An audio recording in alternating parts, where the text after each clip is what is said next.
Bismillahirrahmanirrahim. Assalamualaikum warahmatullahi wabarakatuh. Alhamdulillah Al-Wahidil Ahad Al-Fardis Samad Al-Ghani Al-Qayyum wa salatullahi wa salamuhu ala habibina wa syafi'ina wa maulana sayyidina Muhammad wa ala alihi al-mutahharin wa ashabihi at-tayyibin wa tabi'ina lahum bi ihsanin ila yaumiddin. Allahumma ya rabbana thabbit imanana, thabbit qulubana ala dinik, thabbit qulubana ala dinik, wakhshurna yawmal qiyamati ma'a zumratil muwahhidin wa ma'a imamihim habibik sayyidina Muhammad. Warzuqna ya rabbana at-taubata qabla al-maut wasyahadata 'inda al-maut wal jannata ba'da al-maut. Amma ba'du. Kita lanjutkan pelajaran kita akidah, belajar akidah, belajar ilmu keimanan, mengenal sifat-sifat Allah subhanahu wa ta'ala dengan Imam Ibrahim Al-Laqani dengan mandumah Jawharatut Tauhidnya, yang kita pada pertemuan yang lalu membahas tentang sifat Allah yang maha dahulu dan tidak berpermulaan, yaitu Al-Qidam wal Awwalu. Allah adalah zat yang maha dahulu, tidak ada yang mendahului Allah. Kemudian sifat selanjutnya adalah disebutkan oleh Imam Ibrahim Al-Laqani, wa annahu lima yanalul adamu mukhalifun burhanu hadha kidamu hadal kidamu, wa annahu lima yanalu al-adamu, sesungguhnya Allah itu terhadap sesuatu yang dimiliki oleh sesuatu yang bisa adam, bisa tidak ada. Sifat-sifat yang dimiliki oleh al-adam, yang sifat yang nerima adam, maksudnya sifat-sifat makhluk ataupun apapun yang menimpa makhluk, maka mukhalifun Allah berbeda dari itu semuanya. Burhanu hadza, adapun hujjah daripada ini ada al-qidamu, tentang sifat qidam Allah. Makna daripada nazam ini bahasanya sifat Allah selanjutnya adalah mukhalafah lil hawadithi. Mukhalifun berbeda dari Allah terhadap sesuatu lima yanaluhul adamu, kepada sesuatu yang bisa adam. Dan sifat bisa adam itu mumkinat. Makhluk semuanya itu adalah bisa menjadi tidak ada, dari wujud menjadi tidak ada. Langit, bumi, manusia dan semesta, semuanya ini adalah yanaluhul adamu, bisa menjadi tidak ada. Artinya Allah berbeda dengan semuanya itu. Maksudnya Allah berbeda dengan hawadith, dengan sesuatu yang baru. Ini semua semesta adalah baru. Adapun dalilnya sebetulnya sudah cukup dengan dalil qidam, yang Allah itu ada dahulu dan dahulu. Selain Allah adalah tidak dahulu, hadis. Allah dahulu, selainnya hadis. Artinya apa?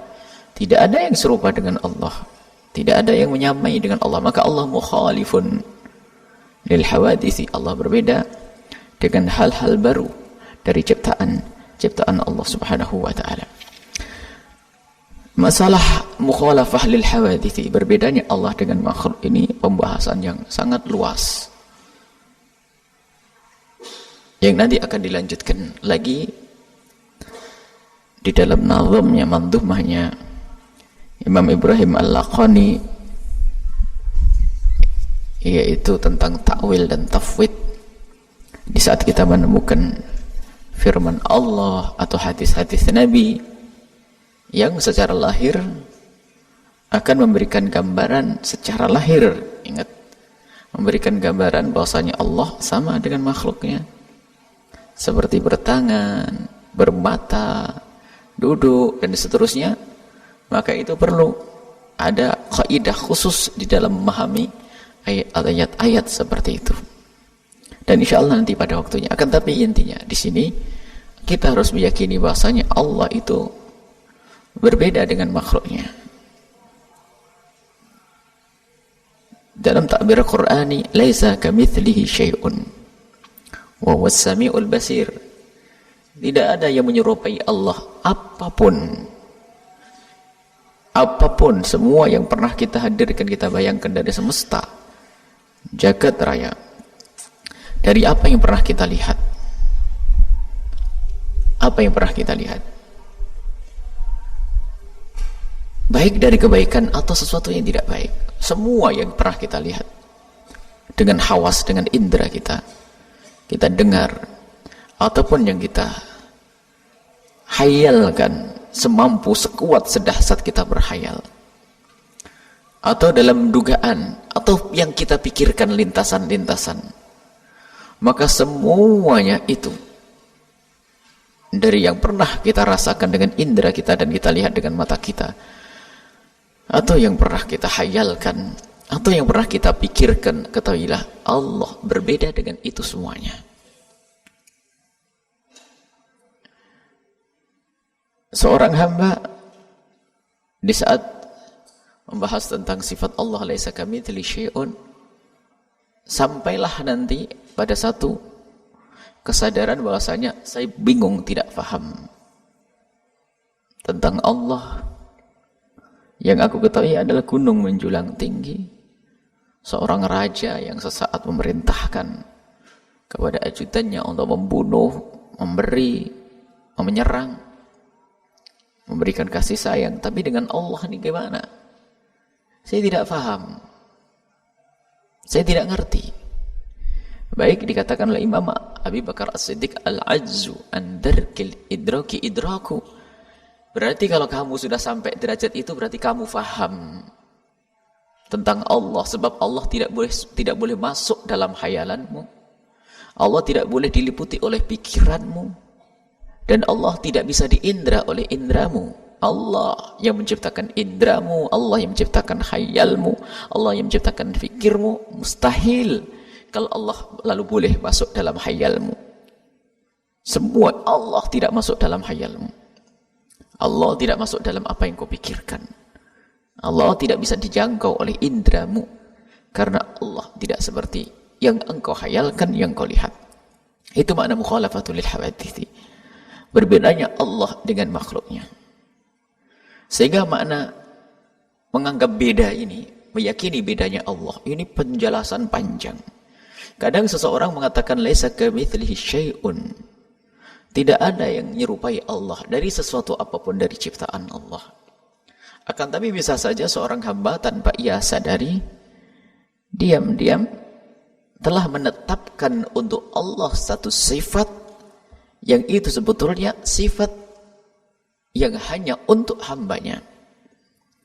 Dan jika sifat itu hanya untuk hambanya, dan kita faham tentang sifat tersebut, lalu sifat itu disandarkan kepada Allah, ketahuilah bayang-bayang, khayal, serta pemahaman kita tentang sifatnya manusia bisa saja dibawa kepada Allah, sehingga tanpa sadar kita telah menjadikan Allah mempunyai sifat seperti makhluknya. Contoh tentang tangan dan mata yang dinisbatkan kepada Allah. Kita semua tahu tentang mata dan tangan. Bahkan kalau seandainya kita didatangkan kepada kita binatang yang sama sekali kita tidak pernah mengenal sebelumnya, dan dia ada bentuknya, pasti kita mampu membedakan mana ekor, mana kepala, dan mana matanya, mana tangannya. Biarpun kita tidak pernah dipelajari. Karena apa? Di dalam khayal kita dan pemahaman kita tentang mata, tangan, itu sudah ada dan jelas. Lalu kemudian pemahaman kita tentang mahsusat yang bisa dijangkau dengan indera ini, tentang makhluk Allah ini sudah kuat mengakar di benak kita, di otak kita. Mau tidak mau seperti itu pemahaman kita tentang mata dan seterusnya. Tiba-tiba kita menemukan firman Allah tentang mata Allah, tentang yadullah, tangan Allah dan sebagainya. Lihat, mau tidak mau akan terbawa pemahaman kita tentang sifat yang untuk makhluk.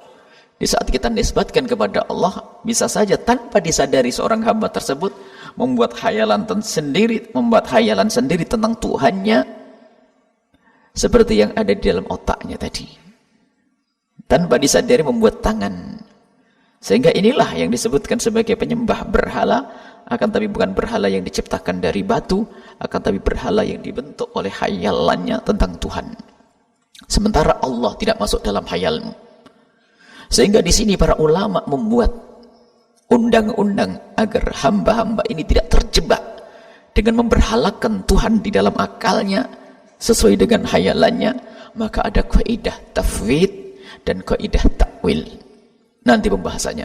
Tafwid, awas, jauhkan pemahamanmu tentang tangan manusia. Di saat kau berbicara tentang tangan Allah, serahkan semuanya kepada Allah. Jangan masuk dalam lintasan-lintasanmu dan hayalan-hayalanmu. Jauhkan itu semuanya. Kata Imam Malik, famuruha, lewati. Kalau engkau melewati ayat-ayat famuruha, lewati. Bahkan ada orang yang bertanya kepada Imam Malik, bagaimana istiwanya Allah? Mungkin bisa dikiaskan, bagaimana kalau orang bertanya tentang tangan Allah, usir orang itu. Karena dia adalah akan membuat fitnah. Akan tapi jika engkau melihat ayat-ayat tersebut atau firman Allah yang menunjukkan tentang hal seperti itu, yang menunjukkan tentang jari, anggota-anggota jarihah, tangan, mata dan seterusnya, famuruha, kau lewati. Jangan berhenti hayalmu di situ, jangan berhenti pikirmu di situ, lewati begitu saja. Akan tetapi bagaimana kita akan melewati? Kadang kita harus terhenti sampai di situ. Karena apa? Saya punya pengalaman tentang keyakinan masa lalu, tentang Tuhan-Tuhan yang dihadirkan oleh keyakinan kaumku, dewa dewi yang bertangan dan seterusnya dalam gambar-gambar atau macam-macam. Ini akan ke bawah. Maka karena orang awam banyak semacam ini, maka kecerdasan para ulama-ulama, dan itu pun juga berdasarkan cara pemahaman dalam bahasa Arab tentang majaz,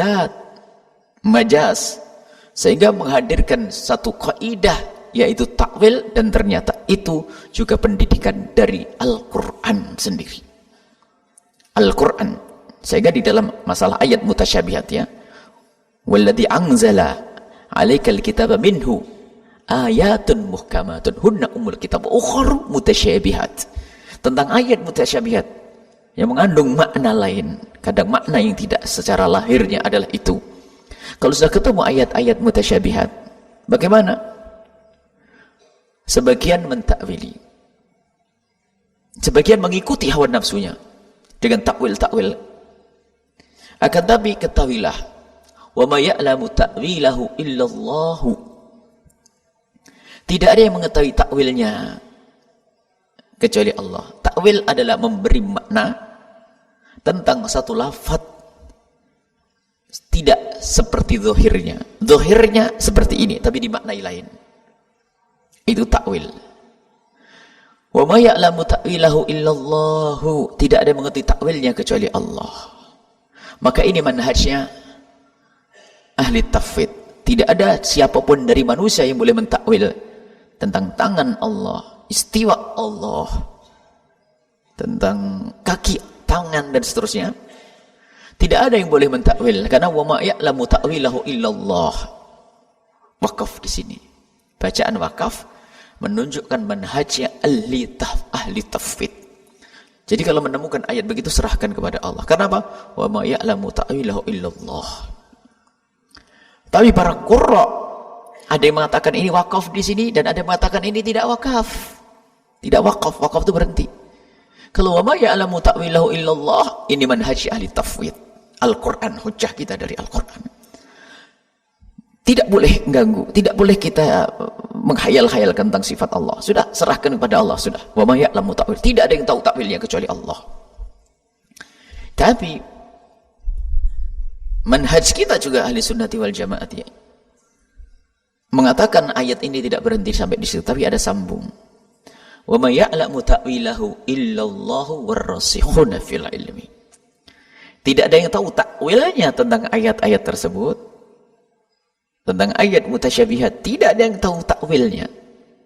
Tentang ayat tersebut illallah, kecuali Allah, warrasikhuna fil ilmi, dan orang-orang yang punya kekuatan ilmu. Artinya apa? Ini manhaj ahli takwil. Jadi alhamdulillah akidah kita ahli sunnati wal jamaati berkenaan dengan ayat-ayat yang sering disebut oleh sebagian orang dengan sebutan ayatus sifat. Kita punya akidah, punya dua manhaj. Yang pada manhaj yang pertama manhaj ahli tafwid, yang kedua manhaj ahli takwil. Nanti insyaallah ada pada waktunya kita bicara tentang itu. Akan tapi harus semuanya atas dasar untuk tanzih, membersihkan atau menjauhkan Allah dari hayalan-hayalan yang salah dan juga dari takwilan yang salah. Mukhalafah lil hawadithi, Allah berbeda dengan makhluknya. Laisa kamitslihi syai'un. Allah tidak serupa dengan apapun dari makhluknya. Walam yakun lahu kufuwan ahad. Tidak ada yang menyerupai Allah. Tidak ada yang sepadan dengan Allah dari apapun dari makhluknya. Nah, ini masalah mukhalafatul lil hawadithi. Baik. Dan biasanya kalau kita sudah masuk bab mukhalafah lil hawadithi, kita akan tambah materinya, kita akan masuk bab pembahasan khusus tentang manhaj tafwid dan manhaj ta'wil ahli sunnah wal jamaah asy'ariyah. Itu kalau kita belajar akidah seperti Ummul Barohin dan yang lainnya. Cuman karena nanti di mandubahnya Imam Bajuri pembahasan itu disebut lagi, maka kita tinggalkan sampai di sini dulu. Kita tidak akan membahas masalah tafwid dan ta'wil, sebab nanti ada sendiri pembahasan khusus tentang tafwid dan ta'wil. Baik. Kemudian setelah itu, keyakinan bahasanya Allah tidak serupa dengan apapun dari makhluknya. Kaidahnya sederhana. Apapun yang pernah kita lihat tadi, yang terlintas di benak dalam khayal kita, Allah tidak seperti itu. Kemudian setelah itu, bait selanjutnya, qiyamuhu bin nafsi wahdaniyah munazzahan awsafuhu saniyah. Sifat selanjutnya adalah qiyamuhu bin nafsi. Allah berdiri sendiri. Kemudian wahdaniyat, Allah maha tunggal. Munazzahan, dan akan disucikan, awsafuhu, sifat-sifat Allah, saniyah, yang maha tinggi itu, mulia. Di sini Imam Ibrahim Al-Laqani mengisyaratkan tentang dua sifat Allah, yaitu qiyamuhu bin nafsi wa wahdaniyat. Qiyamuhu bin nafsi dan wahdaniyat disebutkan dalam surat Al-Ikhlas, qul huwallahu ahad, Allahus samad. Allah tempat mengadu, tempat kembali, tempat berlindung, Allahus samad. Atau Al-Ghani, Allah yang maha kaya, artinya tidak butuh kepada siapapun.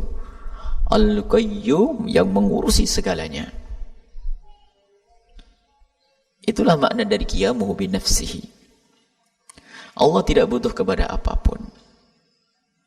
Dalam segalanya Allah tidak butuh.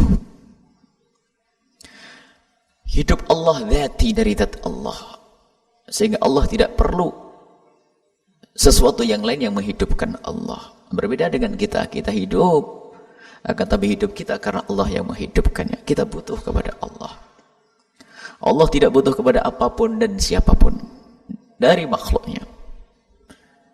Itu di saat urusan kehidupan. Urusan apapun, kalau kita berjalan, kita butuh kaki untuk melangkah. Dan ternyata kaki pun di saat untuk menapakkan telapaknya di tanah butuh tempat. Keberadaan kita pun butuh tempat tahayyuz. Kita perlu mengambil satu tempat untuk keberadaan kita. Artinya kita butuh tempat. Kalau Allah tidak butuh itu semuanya, maka di dalam hal qiyamuhu binafsihi, kemudian mukhalafah lil hawadithi, qidam, itu nanti sebenarnya pembahasan yang seiring. Ini sifat salbiyat. Kalau qiyamuhu binafsihi salbu ihtiyajillahi ilal ghair, menarik, menghilangkan keyakinan kalau Allah butuh kepada yang lainnya. Sehingga nanti ada pembahasan yang panjang lebar tentang alam, istilah-istilah yang dihadirkan oleh kaum manatiqati. Kalau dalam bahasa akidah itu la yadurru jahluhu, kalau seandainya kita tidak tahu pun gak apa-apa, tidak merusak akidah kita, cuman menguatkan dialog mantek, dialog akidah. Perlu kita tahu tentang apa itu alam. Alam itu masih Allah selain Allah. Kemudian apa itu jauhar, apa itu arad, apa itu al-fard, apa itu al-murakkab. Kemudian apa jauhar mujarrad, ada jauhar ghairu mujarrad. Ada istilah-istilah. Nanti itu semua istilah-istilah itu dihadirkan oleh kaum manatiqati untuk mencermati ini semuanya. Kalau orang mengerti bahasanya, ada di situ namanya jauhar. Jauhar adalah ma yakumu bi nafsihi. Ada namanya arad. Arad itu al-mumkin al-qa'im bi ghairihi. Jauhar nih, tembok itu adalah jauhar. Ini baju ini adalah jauhar. Jauhar. Kemudian al-arad. Al-arad tidak bisa berdiri sendiri. Arad harus di jauhar. Dan jauhar pasti butuh arad. Arad itu apa? Putih, hijau, gerak, diam. Contoh. Ini arad, ini jauhar. Mumkinun qaimun binafsi. Ini pulpen, ini adalah jauhar.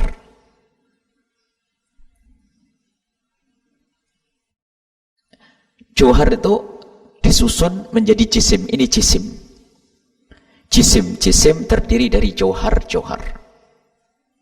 Jauhar itu mayakum binafsi. Kumpulannya adalah menjadi jisim. Lah jisim ini terdiri dari jauhar. Dan yang namanya jauhar ini pasti butuh arad. Tidak ada yang jauhar tidak butuh arad. Kalau kita sudah katakan jahar, pasti arad. Arad itu apa? Gampangannya kayak sifat. Sifat diam, sifat berdiri, merah, putih, kuning, hijau, pasti ada. Coba kita saksikan semuanya. Kita lihat son yang ada di kanan kita. Pasti itu adalah jauhar. Pasti dia ngambil, pasti ada aradnya. Coba, diam atau bergerak? Diam, kalau tidak dia bergerak. Hitam, kalau tidak putih, kuning, ini dan. Titik kuning, putih, merah, hijau, gerak, diam, itu adalah arad. Itu melazimi jauhar. Jadi tidak ada jauhar kecuali pasti butuh arad. Sehingga yang namanya jauhar pasti butuh arad. Sehingga di sana langsung ada kesimpulan dari pakar akidah, Allah bukanlah jauhar dan bukan arad. Kalau dikatakan Allah adalah jauhar, maka Allah butuh arad. Ini pembahasan dalam sana jauh sekali. Allah bukan jauhar dan Allah bukan arad. Sebab nanti kalau Allah jauhar butuh, namanya arad. Kalau sudah butuh dengan yang lain, keluar dari pemahaman Allah itu adalah laisa kamitsli syai'. Allah itu qiyamuhu binafsihi. Ini diantaranya pembahasan-bahasan itu perlu tahu. Kan tapi ketahuilah itu termasuk yang la yadurru jahluhu. Cuman para pakar akidah ahli sunnah wal jamaah asy'ariyah itu sampai sedetail-detailnya itu jangan sampai masuk di dalam keyakinan yang salah sehingga nanti ada kelompok sesat namanya mujassibah. Mengatakan Allah itu dari jisim. Allah dari jisim. Yang mengatakan Allah dari jisim. Jisim yang terdiri dari jauhar-jauhar. Dan jisim itu paling sedikitnya tersusun dari 2 jauhar. Lah kalau sudah mengatakan Allah itu jisim, namanya mujassimah. Kelompok tersebut mengatakan Allah jisim. Bagaimana mengatakan Allah jisim? Memang dia tidak mengatakan jauhar. Tapi di saat mengatakan Allah butuh tempat, misalnya Allah di arsy, berarti Allah menempati, sementara bertempat itu adalah arad untuk jauhar. Kalau ada yang mengatakan Allah bertempat di atas tempat, ditunjuk oleh mata angin, kanan, kiri, barat, jihad. Selagi kita menempatkan Allah pada jihad, maka ini namanya menempati satu tempat. Itu namanya arad. Allah membutuhkan tempat, karena tempat nanti jisim itu pasti butuh tempat. Di situ nanti antara diam, bergerak, lebih gede, lebih kecil. Maka lihat cerdasnya kaum mutakallimin di saat menjelaskan tentang Allah. Jangan sampai mengatakan Allah bertempat. Maka mereka mengingkari mutlak Allah duduk di atas arsy. Sebab arsy jauhar, arsy jisim. Bagaimana Allah menempati jisim? Sebab Allah tidak ada hubungan, Allah bukan butuh kepada jisim. Kalau dikatakan Allah duduk di atas arsy, berarti Allah di sini, ya, Allah kalau dikatakan duduk di atas arsy, akan ditanya setelah itu, lebih gede mana dengan arsy? Nempel atau tidak? Karena salah di dalam memahami Allah. Sementara ahli sunnah wal jamaah, Allah tidak butuh arsy. Jangan katakan Allah duduk di arsy, sebab arsy adalah makhluk Allah dan Allah tidak butuh dengan arsy. Allah bukan jauhar, sehingga Allah tidak butuh tempat untuk bertempat. Baik, ini pembahasan tentang Allah subhanahu wa ta'ala. Makanya muncul tadi akidah sesat namanya kaum mujassimah, yang mengatakan Allah itu jisim. Ada lagi kaum musyabbihah yang menyerupakan Allah dengan makhluknya. Makanya mengatakan Allah di atas langit, ini juga sesat. Langit adalah jisim, langit adalah makhluk. Bagaimana Allah kita katakan butuh menempati langit, menempati arsy? Tapi disebutkan di dalam Al-Quran, Ar-Rahmanu 'alas istawa. Inilah lafaz jenis apa ayat-ayat mutasyabihat yang di situ perlu dua manhaj tadi, manhaj tafwid. Sudahlah, kamu sudah tahu bahasanya Allah tidak butuh kepada tempat, kemudian datang di dalam Al-Quran menjelaskan Allah seolah-olah bertempat. Ini namanya ayat mutasyabihat. Berarti akalmu yang tidak nyampe. Sudah kamu kukuhkan Allah tidak butuh tempat, sebab kalau Allah butuh tempat, keluar dari sifat qiyamuhu bi nafsihi, sebab Allah menjadi butuh kepada tempat. Sekarang katakan Allah tidak butuh tempat, selesai. Ini kaidah yang harus kau fahami. Setelah itu ada disebutkan Ar-Rahmanul 'alas istawa. Salahlah, tutup. Saya tidak boleh ikut-ikutan. Saya tidak akan faham maknanya. Serahkan kepada Allah. Tetapi ini selalu mengganggu. Baik, berikan takwil, dan takwil itu sendiri harus dengan kaidah yang jelas, dengan dalil yang pasti. Sehingga para ulama menakwili Ar-Rahmanu 'alas istawa, Allah menguasai arsy. Allah beristiwa seperti istawanya seorang raja. Yastawi alal mamlakati, menguasai. Jadi Allah menguasai. Jadi bukan zatnya Allah, akan tapi kekuasaan Allah. Innallaha ala kulli syai'in qadir. Allah menguasai semuanya. Jadi arsy yang dikatakan paling besarnya makhluk Allah di bawah kekuasaan Allah. Kalau sudah begitu, semuanya akan di bawah kekuasaan Allah. Dan ini tidak bertentangan dengan akidah. Itu namanya takwil, menjauhkan kita dari hayalan-hayalan yang menyerupakan Allah dengan makhluknya. Qiyamuhu bi nafsihi. Nah, di situ ada namanya pembatalan akidah yang aneh. Jika ada keyakinan Tuhannya adalah dari manusia, seperti dalam agama Nasrani sendiri, bagaimana seorang manusia, Nabi mulia, diangkat menjadi Tuhan. Dan kan perlu berpikir cerdas.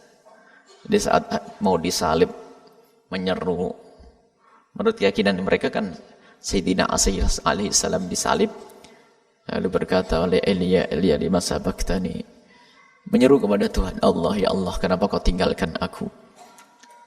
Tidak layak sebagai Tuhan, lalu minta tolong kepada Tuhan. Akan tapi ketahuilah, itu adalah pembatalan akidah. Kemudian ada lain lagi yang mempercayai rajanya sebagai Tuhan. Dia dilahirkan oleh ibunya. Sakit perut, uang kotoran, dan sebagainya. Apa lagi? Api. Kisah Sayyidina Ibrahim mencari Tuhan, lihat rembulan barangkali itu, tapi hilang. Aku tidak tahu dengan afilin yang suka hilang. Melihat matahari pun demikian. Jadi menggunakan akalnya.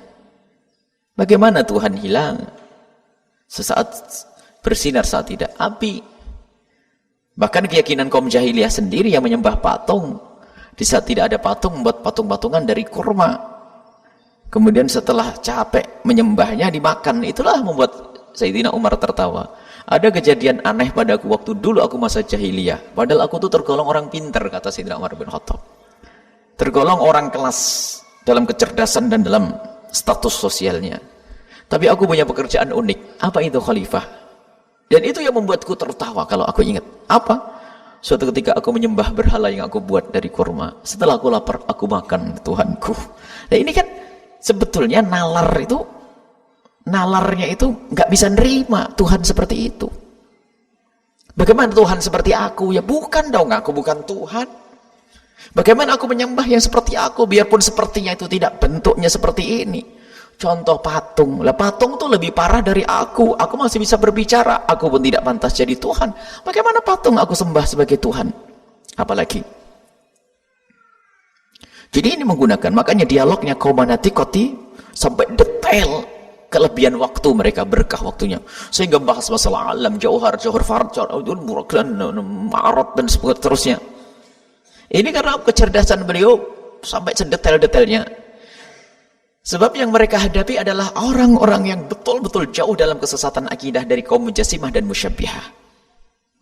Memang di situ ada kutub yang berlebihan, Mujassimah, Musyabbihah, sehingga kadang menggunakan ayat-ayat Al-Quran begitu saja sehingga banyak orang terjerumus masuk tasbih tatsim. Sisi lain ada Aqlaniyin, termasuk kaum Mu'tazilah yang hanya menggunakan akal-akal saja, jauh dalam takwilnya. Sehingga masuk dalam takwil ba'id. Takwil yang sangat jauh yang tidak bisa diterima oleh syariat. Imam Abu Hasan al-Asy'ari menggunakan kaidah takwil yang sebetulnya ini juga pernah digunakan oleh kaum Mu'tazilah, akan tapi bukan berarti takwilnya Imam Abu Hasan al-Asy'ari niru kaum Mu'tazilah, akan tapi sudah kita sebutkan karena pendidikan di dalam Al-Quran. Yang disebutkan di dalam Al-Quran, wa ma ya'lamu ta'wilahu illallahu warrasikhuna fil ilmi, menurut pendapat yang kedua. Nah ini sehingga nanti menarik sekali kalau kita sudah bahas masalah takwil. Dan takwil itu apakah ada para sahabat Nabi, bagaimana takwilnya sahabat Nabi, dan bagaimana tafwidnya sahabat Nabi, yang semuanya ada contohnya. Dan sebaik-baik ilmu adalah kalau kita mencontoh para pendahulu. Orang akhir zaman meniadakan itu semuanya, lalu berkata takwil adalah fasid, takwil adalah rusak, takwil adalah keluar dari iman, takwil adalah agama. Yang mengatakan tidak ada takwil bertentangan dengan hakikat yang ada pada ulama terdahulu. Dan dia akan terjerumus masuk bab tatsim mau tidak mau. Mengatakan Allah seperti jisim. Masuk bab tasbih menyerupakan Allah dengan makhluk, mau tidak mau.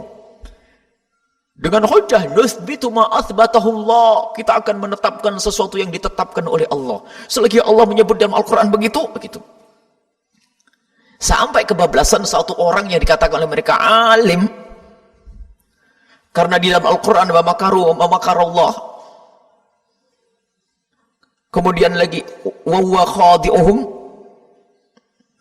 itu akhirnya berani menyebut Allah itu punya sifat namanya khadi', penipu. Nasullah nasiyahum, Allah punya sifat pelupa. Lah ini kan kurang ajar kepada Allah. Hanya pakai kaidah yang mereka yakini, kita menetapkan sesuatu yang telah ditetapkan oleh Allah. Selagi disebutkan di Al-Quran Allah melupakan kita, berarti Allah punya sifat lupa. Allah punya sifat khadi', menipu. Allah punya sifat makir.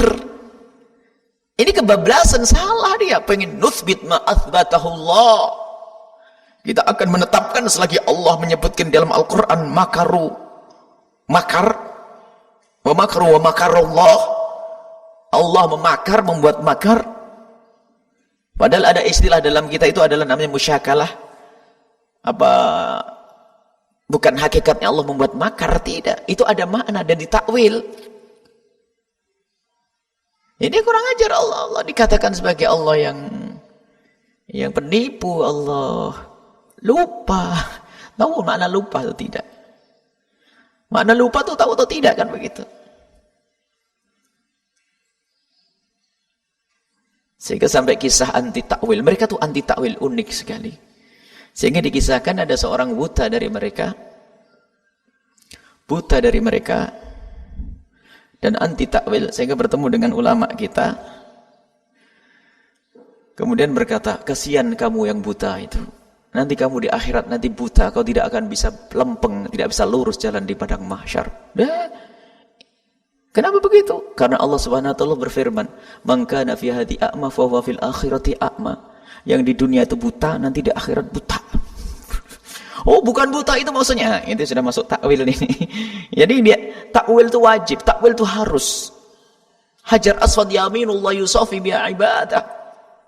Nanti akan masuk nanti contoh-contoh takwil yang ada di para salafun saleh banyak sekali. Dari Al-Quran, hadis Nabi, dan bagaimana sahabat Nabi, Rasulullah mengajari bagaimana takwil. Jadi takwil itu mau tidak mau harus ada. Ini. Nah, kalau orang sudah tidak mau bab takwil, sekaligus tidak mau bab tafsir, kebetulan nih orang-orang yang mujassimah dan musyabbihah itu mereka anti dua manhaj yang ada di dalam Al-Quran. Mereka tidak percaya dengan tafsir. Tafsir enggak sah. Yang sah adalah nutsbit ma azbahatullah. Nutsbit ma. Kita akan menetapkan apa yang sudah ditetapkan oleh Allah. Tafsir menyerahkan pada Allah juga enggak benar, ajib, salah semuanya. Takwil juga salah. Justru ini yang dipegang oleh kita ahli sunnati wal jamaati berdasarkan Al-Quran tadi. Wa ma ya'lamu ta'illallah illallah. Tidak ada yang tahu takwilnya kecuali Allah, manhaj tafwid. Ada pun mengatakan tidak ada wakaf tapi wasal. Wa ma ya'lamu ta'illallah illallah warasihuna fil ilmi. Tidak ada yang tahu takwilnya kecuali Allah dan orang-orang yang punya ilmu. Ulama berhak menakwili. Sehingga para ulama di saat menakwili ayat-ayat tersebut dengan hujjah. Sehingga nanti dengan pemahaman itu secara otomatis akan faham tentang kitabullah. Allah maha dahulu, qiyamuhu bin nafsihi, mukhalafah lil hawadith. Ini adalah juga pemahaman-pemahaman yang ada kesinambungannya. Sebab ini kan termasuk jenis sifat salbiyat. Maksudnya apa? Taslib ma la yaliku billahi subhanahu wa ta'ala. Jadi kalau sifat salbiyah itu bisa kita kan langsung dalam menerjemahkan salbu gitu. Misalnya qiyamuhu bi nafsi salbu tiyajillahi ila ghairihi. Qiyamuhu bi nafsi maksudnya wahdaniyat. Salbu ta'addudul sabdul kammiyah, salbul kammiyah. Jadi kita salbu tasawurul kammiyati. Salbu tasawurul ta'addudi, salbu ikhtiyajillah ilal ghair. Kalau kita salbu huduthillah, makanya sifat salbiyah. Sifat salbiyah itu dikatakan kalau kita meyakini sifat ini, yang isinya sifat itu adalah meniadakan, mencabut lawannya ini. Lawannya dari sifat ini. Qidam maha dahulu. Maka kalau kita meyakini qidam, mencabut keyakinan Allah baru. Kita meyakini wahdaniyat Allah maha tunggal, mencabut keyakinan Allah berbilang. Dan insyaAllah nanti masalah wahdaniyat akan kita bahas pada pertemuan yang akan datang insyaAllah. Nah, inilah pembahasan-bahasan akidah. Dan memang kita di dalam masalah ilahiyat agak lama, tapi harus dan kita ingin insyaAllah kita bahas dengan sederhana. Kita tidak masuk jauh apa yang pernah dibahas oleh kaum Manatiqah. Butuh waktu yang lebih panjang lagi, dan semoga Allah Subhanahu wa taala berikan kepada kita semua pemahaman yang benar. Semoga Allah berikan kepada kita keyakinan yang benar sehingga kita tidak sesat dalam akidah, tidak sesat dalam keyakinan. Baik, ini saja. Adapun selanjutnya adalah wahdaniyat, insyaallah akan kita bahas pada pertemuan yang akan datang. Wallahu a'lam bissawab. Kita baca Fatihah, semoga Allah menjaga iman kita, iman keluarga kita semuanya, anak-anak kita semuanya. Semua orang yang bersama kita dijaga oleh Allah di dalam akidah yang diridhai oleh Allah, akidah Ahlussunnah wal Jamaah Asy'ariyah. Dan semoga Allah panjangkan umur kita dalam ketaatan serta sehat walafiat. Husnul khatimah berkatil Habib Muhammad sallallahu alaihi wasallam. Al-Fatihah. Bismillahirrahmanirrahim. Alhamdulillahirabbil alamin arrahmanirrahim maliki yaumiddin. Iyyaka na'budu wa iyyaka nasta'in ihdinas siratal mustaqim. Siratal ladzina an'amta 'alaihim ghairil maghdubi 'alaihim waladdallin. Amin. Ya rabbal alamin. Wabillahi taufiq wal hidayah. Wassalamualaikum warahmatullahi wabarakatuh.